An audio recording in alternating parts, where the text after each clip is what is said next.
दिल्ली में विधानसभा चुनाव का समय आ गया है, यानी कि आज दिल्ली में मतदान पड़ रहा है। वहीं आम आदमी पार्टी के राष्ट्रीय संयोजक और दिल्ली के पूर्व मुख्यमंत्री अरविंद केजरीवाल ने अपनी पार्टी की जीत का दावा किया है। इसके साथ ही उन्होंने अपनी जो है कि लोगों से यह अपील की है कि वो घर से निकलकर वोट जरूर डालें और राजधानी के विकास की बात भी उन्होंने कही है और ये कहा है कि जो राजधानी का विकास है उसके लिए उन्हें सही उम्मीदवार चुनना होगा। अरविंद केजरीवाल ने मीडिया से बातचीत करते हुए यह कहा कि मैं दिल्ली के लोगों से विनती करता हूं कि वो अपने घरों से बाहर निकलें और अपने मताधिकार का इस्तेमाल करें। दिल्ली के बच्चों के लिए अच्छे स्कूल, मोहल्ला क्लिनिक, बेहतर इलाज और अस्पतालों के लिए वोट डालें। दिल्ली के विकास के लिए आपकी वोट महत्वपूर्ण है। अरविंद केजरीवाल का ये बयान उन्हीं के लिए था जो ये सोच रहे थे कि चुनाव में वोट डालने की कोई खास अहमियत नहीं है। इसी दौरान केजरीवाल का आत्मविश्वास भी साफ नजर आया क्योंकि उन्होंने पार्टी की जीत को लेकर एकदम कहा कि जो लोग काम करेंगे, लोग उन्हें ही वोट देंगे। यह बात उन्होंने तब कही है जब मीडिया ने उनसे सवाल किया कि क्या इस बार आम आदमी पार्टी फिर चौथी बार सरकार बनाएगी। वहीं केजरीवाल के साथ ही उनके परिवार के सदस्य भी वोट डालने के लिए आए थे।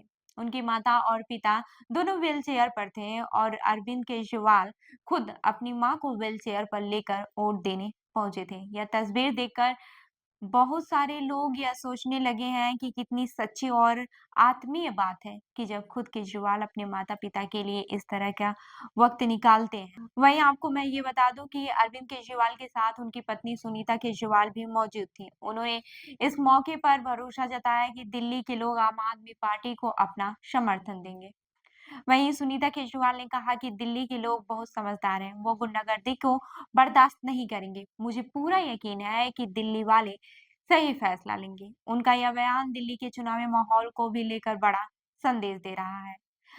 अब आगे के चुनावी आंकड़ों को देखें तो इस बार भी दिल्ली में आम आदमी पार्टी का जीतने का दांव मजबूत नजर आ रहा है। खासकर पिछले 2 विधानसभा चुनाव में आपने अपनी जबरदस्त जीत दर्ज की है। वहीं बीजेपी और कांग्रेस दोनों को बड़ा झटका भी दिया था। बीजेपी तो 70 विधानसभा सीटों में से दहाई का आंकड़ा भी पार नहीं कर पाई थी, जबकि कांग्रेस तो खाता तक खोलने का मौका नहीं मिला था कांग्रेस को। वहीं अब चुनावी माहौल में फिर से एक बार वोटिंग की प्रक्रिया हो रही है, तो आपने अपनी पूरी तैयारी कर ली है। पिछले 5 सालों में दिल्ली सरकार ने जिस तरह से शिक्षा, स्वास्थ्य और बुनियादी सुविधाओं पर ध्यान दिया है, उसे लेकर अरविंद केजरीवाल का आत्मविश्वास और भी बढ़ गया है। वहीं इस बार का चुनाव भी काफी ज्यादा दिलचस्प होने वाला है क्योंकि बीजेपी ने पूरी ताकत लगाई है और पिछले चुनाव में उनकी हार के कारण अब वे एक मजबूत वापसी की कोशिश कर रहे हैं।